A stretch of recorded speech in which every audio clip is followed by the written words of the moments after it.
Ladies and gentlemen, we are going to be reading Frindle by Andrew Clements, Chapter 2. Mrs. Granger. Fifth grade was different. That was the year to get ready for middle school. Fifth grade meant passing classes. It meant no morning recess. It meant real letter grades on your report cards. But most of all, it meant Mrs. Granger. There were about 150 kids in fifth grade, and there were 7 fifth grade teachers, 2 math, 2 science, 2 social studies, but only 1 language arts teacher. In language arts, Mrs. Granger had a monopoly and a reputation. Mrs. Granger lived alone in a tidy little house in the older part of town. She drove an old pale blue car to school every morning, rain or shine, snow or sleet, hail or wind. She had a perfect attendance record that stretched back farther than anyone could remember. Her hair was almost white, swept away from her face and up into something like a nest on the back of her head. Unlike some of the younger women teachers, she never wore pants to school. She had 2 skirt and jacket outfits, her gray uniform and her blue uniform, which she always wore over a white shirt with a little cameo pin at the neck. And Mrs. Granger was one of those people who never sweats. It had to be over 90 degrees before she even took off her jacket. She was small, as teachers go. There were even some fifth graders who were taller, but Mrs. Granger seemed like a giant. It was her eyes that did it. They were dark gray, and if she turned them on full power, they could make you feel like a speck of dust. Her eyes could twinkle and laugh too, and kids said she could crack really funny jokes, but it wasn't the jokes that made her famous. Everyone was sure that Mrs. Granger had X-ray vision. Don't even think about chewing a piece of gum within 50 feet of her.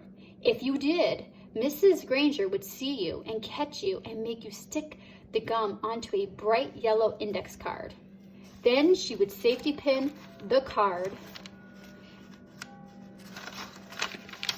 to the front of your shirt, and you'd have to wear it for the rest of the school day. After that, you had to take it home and have your mom or dad sign the card and bring it back to Mrs. Granger the next day. And it didn't matter to Mrs. Granger if you weren't in 5th grade, because the way she saw it, sooner or later, you would be. All the kids at Lincoln Elementary School knew that at the end of the line, 5th grade, Mrs. Granger would be the one grading their spelling test and their reading test, and worst of all, their vocabulary test, week after week, month after month. Every language arts teacher in the world enjoys making kids use the dictionary. Check your spelling, check that definition, check those syllable breaks. But Mrs. Granger didn't just enjoy the dictionary. She loved the dictionary, almost worshipped it. Her weekly vocabulary list was 35 words long and sometimes longer. As if that wasn't bad enough, there was a word for the day on the blackboard every morning.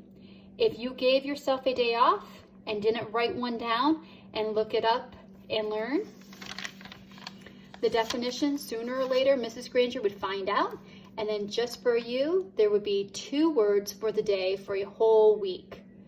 Mrs. Granger kept a full set of 30 dictionaries on a shelf at the back of the room. But her pride and joy was one of those huge dictionaries with every word in the universe in it, the kind of book it takes 2 kids to carry. It sat on its own little table at the front of her classroom, sort of like the altar at the front of a church.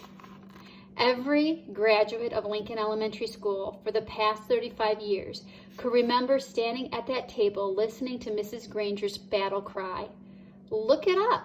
That's why we have the dictionary." Even before the school year started, when it was still the summer before 5th grade for Nick and his friends, Mrs. Granger was already busy. Every parent of every new 5th grader got a letter from her.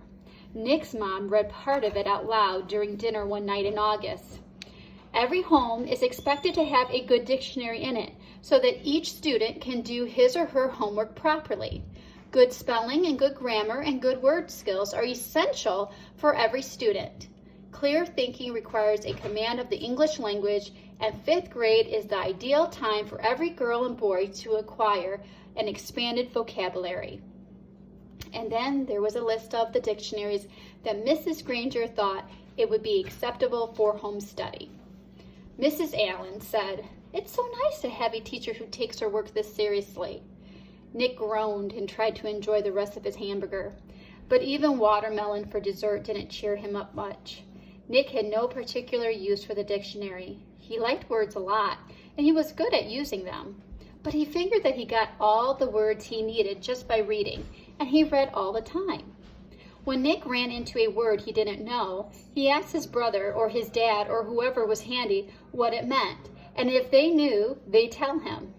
But not Mrs. Granger. He had heard all about her, and he had seen 5th graders in the library last year, noses stuck in their dictionaries, frantically trying to finish their vocabulary sheets before English class. It was still a week before school, and Nick already felt like 5th grade was going to be a very long year. So in Chapter 2, you found out what Mrs. Granger looked like, her external characteristics, and you kind of found out about her internal characteristics too, her character traits. So I want you to be thinking about those.